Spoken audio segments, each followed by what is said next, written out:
El juego de la vida y cómo jugarlo. Capítulo 6. Entregar la carga, impresionar el subconsciente. Cuando el hombre llega a conocer su propio poder y el proceso de su mente, su mayor deseo consiste en encontrar el medio más fácil y rápido que le permite impresionar su subconsciente a través de la idea del bien, ya que un conocimiento intelectual de la verdad no da resultados. En cuanto a mí, encuentro que el medio más fácil es el de entregar la carga. Un metafísico explicaba en otros tiempos lo siguiente con referencia a este tema. Lo que da peso dentro de la naturaleza, sea esto lo que fuere, es la ley de la gravitación. Si pudiéramos transportar una gran masa rocosa a una altura suficiente, más allá del planeta, habría dejado de tener peso. Eso precisamente lo que Jesucristo entendía cuando decía: mi yugo es suave y mi carga ligera.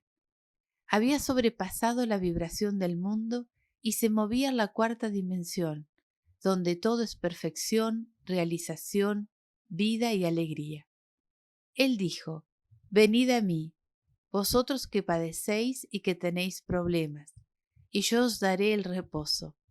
Y añadió: tomad mi yugo, pues mi yugo es suave y mi carga ligera. Lo leemos de esta forma en el Salmo 55. Que recaiga tu peso sobre el Señor. Numerosos pasajes de la Biblia proclaman que la batalla es la batalla de Dios, y en modo alguno la del hombre, y que éste debe permanecer tranquilo y esperar la liberación del Señor.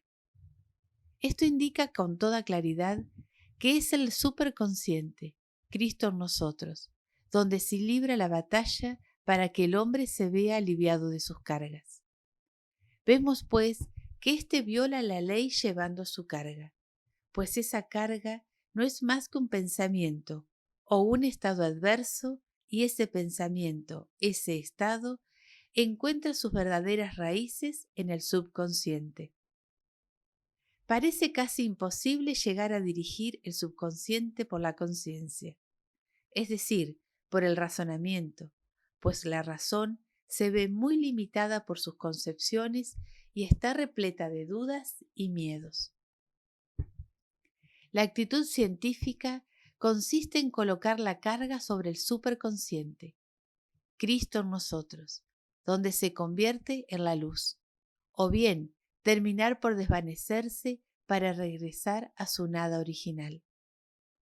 Una persona que tenía una urgente necesidad de dinero hizo esta afirmación: yo entrego esta carga a Cristo que está en mí, y de ese modo voy al encuentro de la riqueza. Su carga era un estado de miedo y de pobreza, y aquel que la entrega a Cristo, el superconsciente, inunda el subconsciente de fe y riqueza, y esto tiene como resultado una gran prosperidad. Leemos en las Escrituras: Cristo nos llena de la esperanza de la gloria. Pues bien, preste atención a lo siguiente. En cierta ocasión, alguien ofreció un piano a una de mis alumnas. Ella no disponía de ningún lugar adecuado para instalarlo en su pequeño estudio, a menos que tirase el viejo piano que ya poseía. Se sentía totalmente desconcertada ante la situación, ya que por un lado deseaba conservar el viejo piano al que había tomado cariño, pero por otro lado no sabía cómo hacerlo. Estaba realmente muy agitada, pues el piano nuevo se lo iban a entregar casi inmediatamente. Entonces repitió para sí misma: yo entrego esta carga a Cristo en mí, y habrá un espacio libre. Apenas unos momentos más tarde de decir esto, un amigo le preguntó por teléfono si querría alquilarle su piano antiguo. Se lo envió apenas pocas horas antes de que llegara a casa el piano nuevo. En cierta ocasión, conocí a una señora que llevaba sobre sí una carga de resentimiento. Esta mujer decía: entrego esta carga de resentimiento a Cristo que está en mí y avanzo llena de amor, placer y felicidad. El todopoderoso subconsciente inundó el subconsciente de amor y a partir de entonces toda su vida se vio completamente transformada por ello. Durante años, este resentimiento la había mantenido en su estado de angustia, que le tenía aprisionada el alma. Estas afirmaciones deben ser repetidas continuamente, durante horas, ya sea silenciosamente o en voz alta, con tranquilidad y determinación. Yo lo comparo con el acto de impresionar una placa fotográfica. Él debe impresionarnos con la palabra de la verdad. Me he dado cuenta de que después de un cierto tiempo de haber entregado la carga, nuestra visión se aclara. Es imposible tener una visión clara allí donde solo se debaten las angustias del entendimiento carnal.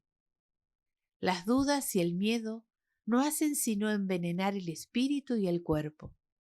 Entonces la imaginación se desencadena y se provoca de ese modo el desastre y la enfermedad.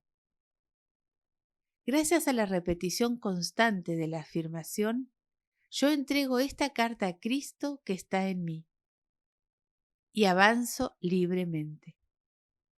La visión se transforma y al mismo tiempo aparece un sentimiento de alivio que tarde o temprano sirve para producir la manifestación del bien, que es la salud, la felicidad o la prosperidad. Una de mis alumnas me preguntó un día la explicación de por qué la oscuridad es más intensa en el preciso momento en que se hace la luz. En un capítulo precedente ya he aludido al hecho de que en el momento en que se produce una demostración importante, todo parece que va mal y la conciencia queda como oscurecida por un estado de depresión. Esto significa que las dudas y los miedos ancestrales se despiertan desde el fondo del subconsciente y entonces conviene exterminarlos. Es entonces cuando el hombre debe hacer sonar con fuerza sus címbalos, como Josué, y dar gracias por haber sido salvado, incluso en el caso de que parezca hallarse rodeado de enemigos, o de la penuria o la enfermedad. Mi alumna me preguntó todavía: ¿cuánto tiempo nos quedaremos en la oscuridad? Yo le respondí: hasta que se pueda ver en la oscuridad, o bien hasta que entreguemos la carga que nos ha tocado sobrellevar. Para impresionar el subconsciente, siempre es esencial tener una fe activa. La fe sin obras está muerta. Esto es lo que me esfuerzo por demostrar en estos capítulos que acabo de escribir. Jesucristo dio una prueba de fe activa, ordenando a una muchedumbre sentarse, antes de dar las gracias por los panes y los peces. Voy a dar otro buen ejemplo para demostrar la necesidad de esa fe. De hecho, la fe activa es un punto sobre el cual el hombre pasa para tener acceso a su tierra prometida. Debido a un malentendido, una mujer se separó de su marido al que amaba mucho. Él rechazó todos los intentos de reconciliación de la mujer y se negó a hablar con ella de ninguna manera. Al conocer la ley espiritual, esta mujer negó la apariencia de esta separación y afirmó: no hay un punto de separación en el entendimiento divino, y por consiguiente yo no estoy separada del amor y de la compañía de quien me pertenece por derecho divino. Ponía cada día los cubiertos de su marido en la mesa, como demostración irrevocable de una fe activa, imprimiendo así sobre el subconsciente la imagen de su retorno. Transcurrió más de un año y ella continuaba sin cambiar de actitud. Un buen día vio volver a su marido a su lado. El subconsciente está continuamente impresionado por la música, pues la música pertenece a la cuarta dimensión, libera el alma, hace posible milagros y nos facilita su realización. Una de mis amigas enciende cada día su aparato de música con este fin. Así se pone en un estado de perfecta armonía y libera su imaginación. Otra persona a la que conozco bien se dedica a bailar al mismo tiempo que a hacer sus afirmaciones. El ritmo y la armonía de la música y del movimiento dan a sus palabras una fuerza extremada. También es conveniente que el estudiante se acuerde de no despreciar los pequeños acontecimientos cotidianos. Invariablemente, antes de una demostración, las señales de tierra se manifiestan. Antes de llegar a las Américas, Cristóbal Colón vio pájaros que llevaban una ramita en su pico, señal inequívoca de que la tierra se hallaba muy próxima. Pues bien, lo mismo sucede cuando se produce una demostración. Lo que sucede es que con frecuencia el estudiante se equivoca, toma las señales por la demostración misma y luego se siente decepcionado. Por ejemplo, una señora había pronunciado la palabra pidiendo una vajilla.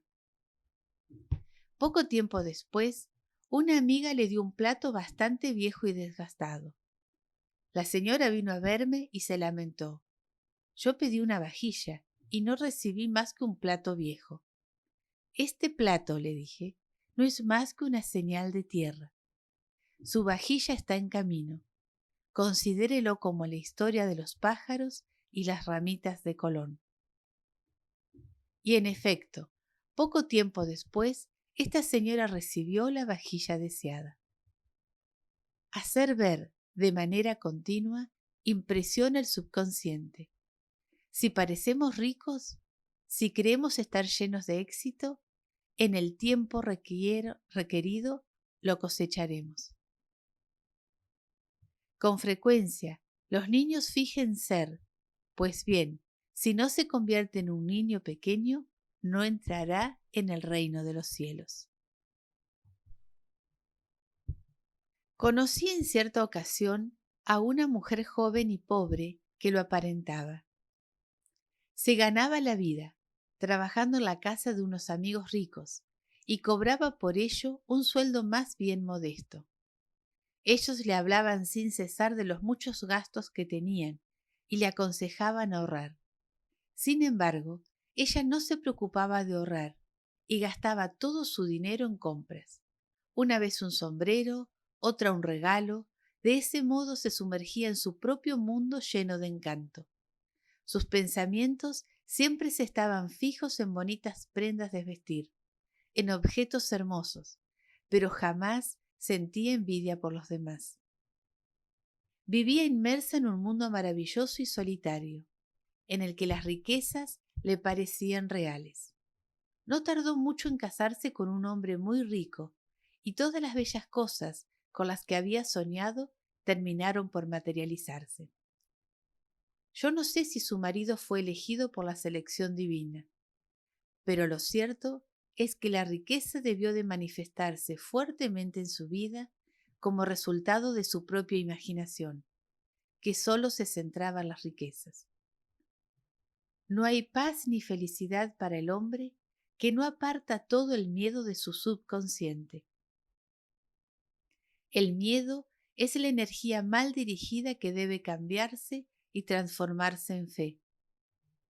Jesucristo dijo: ¿Por qué tienes miedo, hombre de poca fe? Todo es posible para aquel que cree.